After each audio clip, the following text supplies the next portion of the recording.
Welcome back to the GT Greg channel, the channel where I buy a bunch of high-end simulator equipment and share it with you guys to let you know if it's worthy of buying or not. Today we're having a look at the GT8-BT from HRS, but this is more than a steering wheel. It's more like an engineering marvel. It's a masterpiece. It's the most beautiful thing I've seen, and I'll show you guys why in a few moments. I kind of feel like this should just sit on my wall instead of touching it, but we're going to do a review, show you guys how this thing works, tell you guys about all the features and everything I like about this wheel, and then at the end we'll let you know if it's a good buy or not.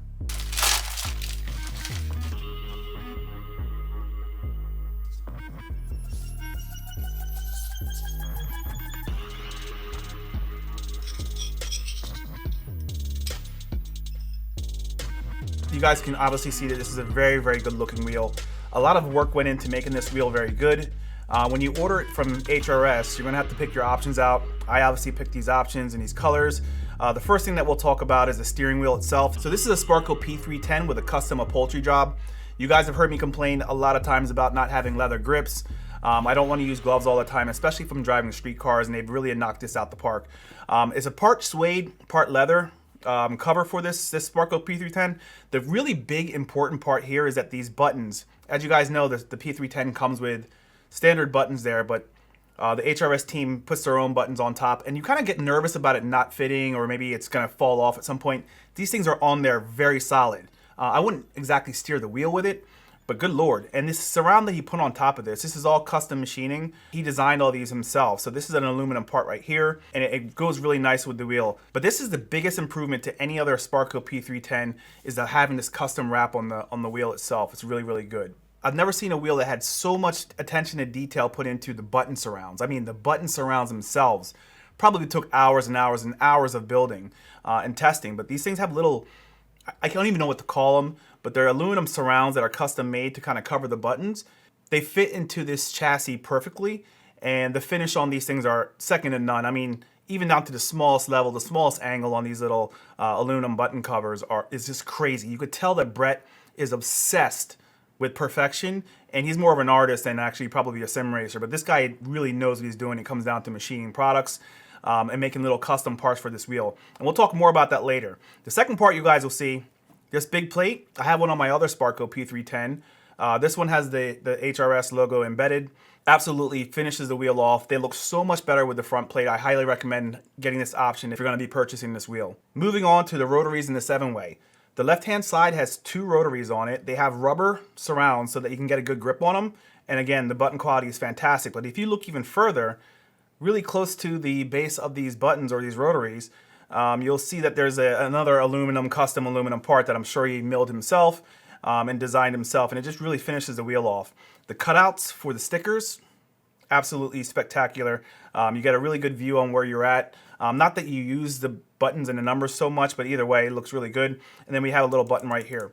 Roughly 20 inputs with this wheel. Like I said, we have 2 rotaries. Very, very firm rotaries. These are the best rotaries I've ever touched by far.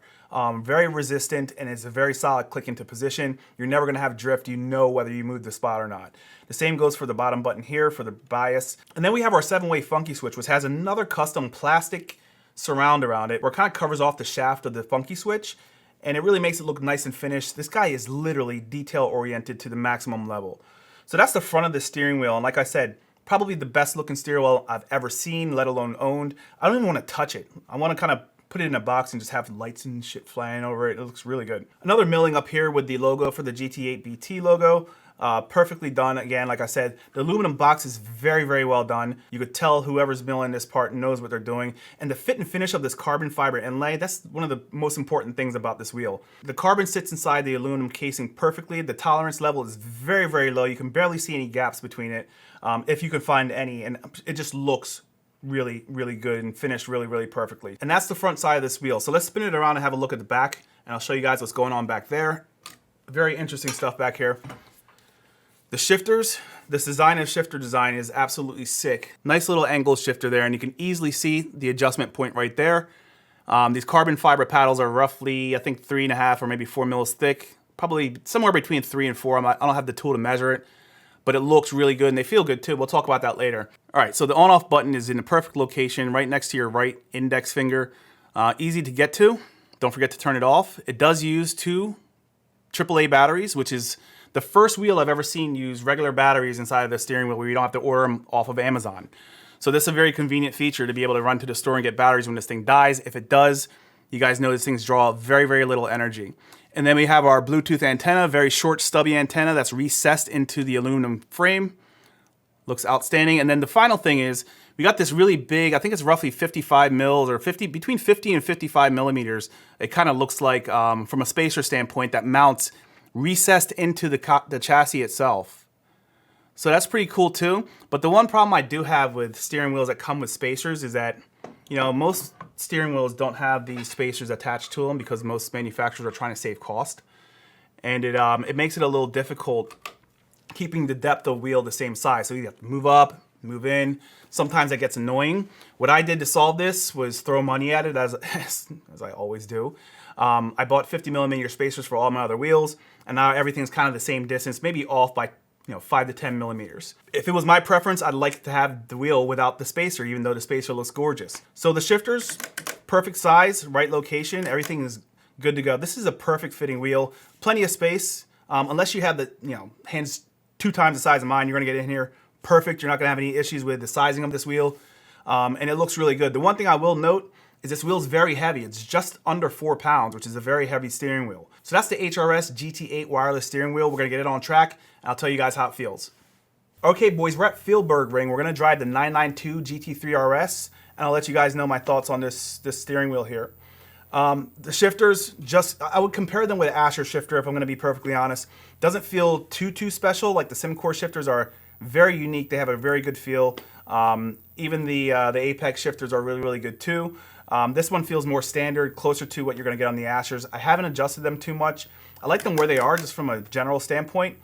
Not too loud, very clicky. You're not gonna have much complaints with the shifters. They feel really good and premium. But let's get out here. Let's get on this track and see how this thing feels. I will tell you guys, the first thing I really noticed, the first thing I really noticed here is that the steering wheel doesn't feel like a sim racing wheel, and that's a weird thing to say. But I hope you guys understand what I'm trying to say here when I say it feels like you're getting into a really, really high-end supercar, because it has this nice padding behind the leather. That's not just like a really hard feel. It kind of feels really soft and good on your hands. You're not going to have too much issues with using this without gloves, which is the purpose why I bought this wheel. So the problem is the wheel's so freaking beautiful. You don't want to use it without gloves, even though you know it won't wear too much. But it still feels really good. And like I said, it feels like you're driving a super high-end car here, not really in a simulator. You can really immerse with this type of wheel, especially if you're into street cars like I am. Like I tell you guys, most of my driving is done in Assetto Corsa, doing street cars or street tracks or something like this, just for the hell of it. So if you're a street car guy, you're gonna absolutely love it. And if you're, getting it for iRacing purposes or any other competitive racing purposes, you have a really premium feeling wheel in your hand. I'm gonna try and talk less about buttons in general moving forward, although there are some buttons on an upcoming wheel review I'm gonna talk about that are specific to that wheel and have a very unique feel. They're called NKK buttons. These buttons here are the same ones that are on my SimCore wheel, and I think they're pretty standard button here, so it feels, like any other button. It feels really good. These are my favorite buttons out of all of them, and I'll get you a model number and flash it on the page on what type of buttons these are, but they're definitely my favorite buttons that anyone makes, and I'm glad they're pretty common in the sim racing scene. This one button here for the next button or previous, whatever you want to call it, different type of feel, but still feels really good. Still feels very, very high-end and premium. I'm sure these buttons are the top of the class, considering the rest of the wheel is also. The funky switch is super cool. At first, I thought that this little surround, this plastic surround on the funky switch, was going to interfere with the motion of it. And obviously, that's a dumb thought to have, but it actually does not in any capacity, and it kind of hides that shaft that I was telling you about before, and kind of keeps it incognito and really, really clean and pristine. So again, the attention to detail on this wheel is second. I've never seen a wheel of this high quality. Every other manufacturer has either some type of shortcoming or some type of compromise on the quality, obviously to save the wheel from being overly expensive, which is something that we need to talk about, because most of the wheels that we review on this channel are very expensive wheels. In fact, I don't remember seeing a wheel less than $800 in the last 4 years of doing this. And this one comes in roughly around 1100 from a USD standpoint. You guys can do your own calculations. And again, I have a couple options on this that drove the cost up. The biggest option being the steering wheel with the leather grips. But the price for me is okay, and I think it's well worth it. I think this is probably a little bit undervalued. You could probably get away with selling it for a little bit more. But I like the fact that I walked away feeling like I got a deal. Sometimes you buy things and you feel like you stole them. I feel like I may have stolen this wheel, even though it was pretty expensive. This is the most premium, high-end wheel I've ever touched. Now, you guys also know I don't do too many wheels with the dashboard built into it because I already have this dashboard here. And I don't have a need for that, although we probably will start doing some of those wheels on this channel here soon. So again, the connectivity, no problem. Shifters feel great, feel a little bit better than the Ashers because they have, you know, the carbon paddle, and that really makes a difference versus the aluminum paddles that came on the original Asher wheels that started this whole wireless craze that we've been in for the last 2 years. But they feel outstanding. And again, the rotaries, well, don't want to change the view to that. Ew, we can't drive like that. The rotaries feel good, very firm and clicky. Not really too much resistance there, but still enough to make you know that you got into the position that you want to get the rotary in. And in general, man, this is you know, I can never make that turn. I never make that turn. This wheel is tip top. I can't find anything to complain about. Usually I have some type of constructive feedback for the manufacturer when it comes down to these wheels, but I can't find anything that I would change on this wheel. It's literally ideal. It's probably the most perfect wheel I've had. It ticks all the boxes. The only problem is it's a little bit too beautiful to touch, in my opinion. Like, I don't want to touch it. I want to just hang it on the wall and leave it as an art piece. But if you're going to get some usage out of this wheel, or if you have a lot of people that come by and use your simulator and you don't want them mucking up your suede, this is probably the wheel to get. At least this option on this wheel. And again, guys, this button box is like engineering perfection. This guy really knocked it out of the park here.